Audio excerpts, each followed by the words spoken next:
iTV. What is your definition, and how is it rolling out in the market right now? Sure. So ITV, and it's not an easy topic to define. We hear people kind of talking ITV and advanced TV. Um, we think about it here as utilizing digital systems to be able to navigate with your remote control into experiences other than just the linear feed that you're watching. Um, Brightline has been building campaigns that, while they start with the 30-second traditional spot, then transport the viewer into other areas where they can enter big branded experiences that we've built for advertisers that allow for 3 to 10 minutes worth of engagement time where viewers can get very deep inside a branded experience. That's what we've been doing across satellite and cable and the telcos. And over the past year and a half, we've started to bring those experiences into the gaming platforms as well, as they've become more of a video hub inside a lot of homes with Xbox and PlayStation.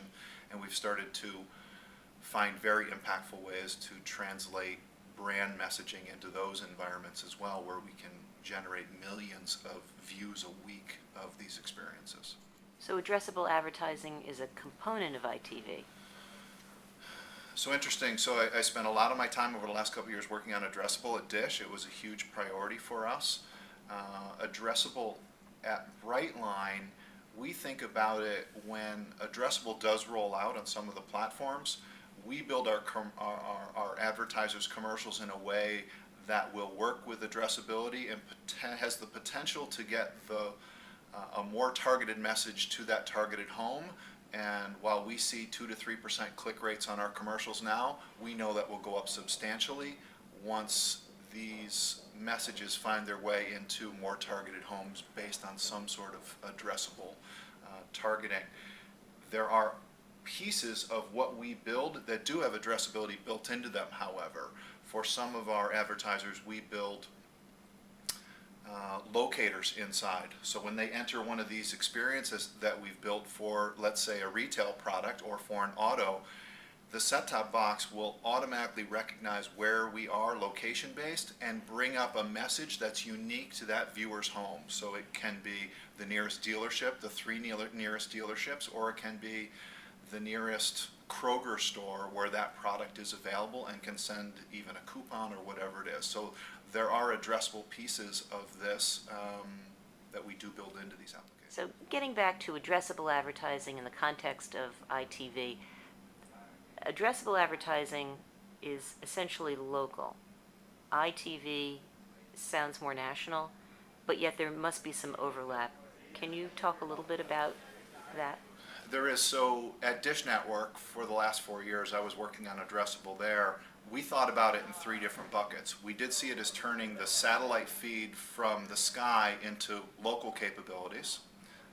We also saw it as taking the typical national feed and targeting certain households based on certain criteria, whether that be Experian overlays or purchase data overlays.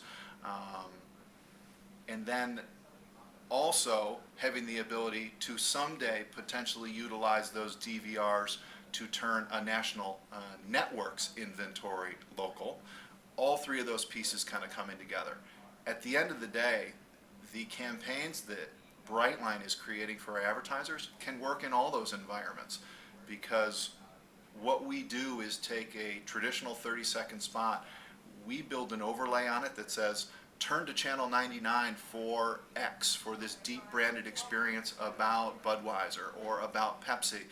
And whether that is seen through the DVR or through a targeted stream, it doesn't matter. The viewer can still go to that environment and engage for multiple minutes with these branded experiences.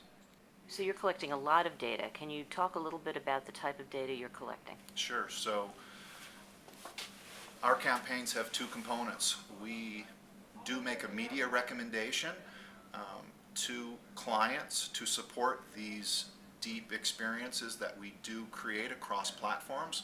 We will ask them to allocate dollars to Dish or Direct or Xbox or Cablevision or TiVo or whatever the platform is that we believe is most impactful, that's where we will ask them to put the support 30-second spot campaign to drive people there.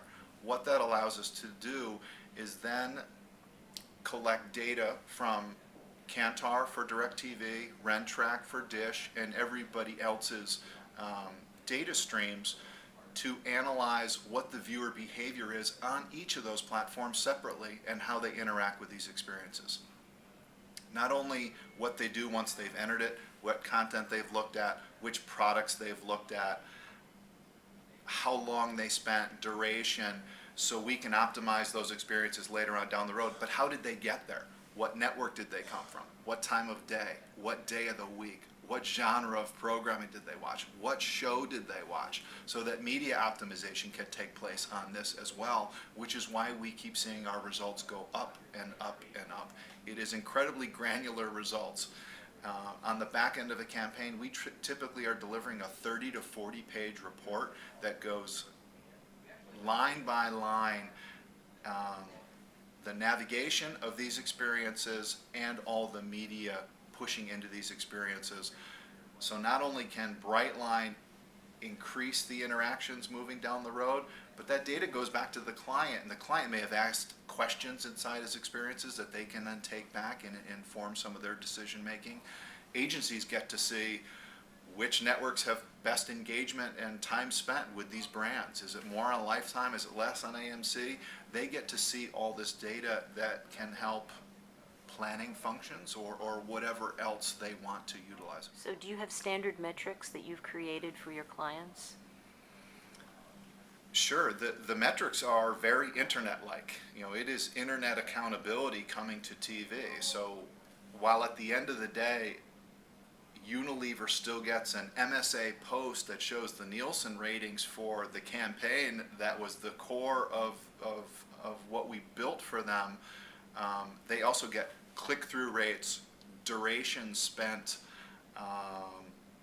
all sorts of metrics that you would see online that are now available through that remote control in that digital TV environment. And we find that every advertiser judges the success of the campaign differently. Some are collecting email addresses that are opting in. Some, Hellman's may be asking for recipe requests, of which will get 1.5 million in a week, and they're getting actual interaction with advertisers. But we also see advertisers looking at mix modeling that we become extremely efficient for. Some look at us for cost per views. Typically, a cost per view of an online campaign is about $2.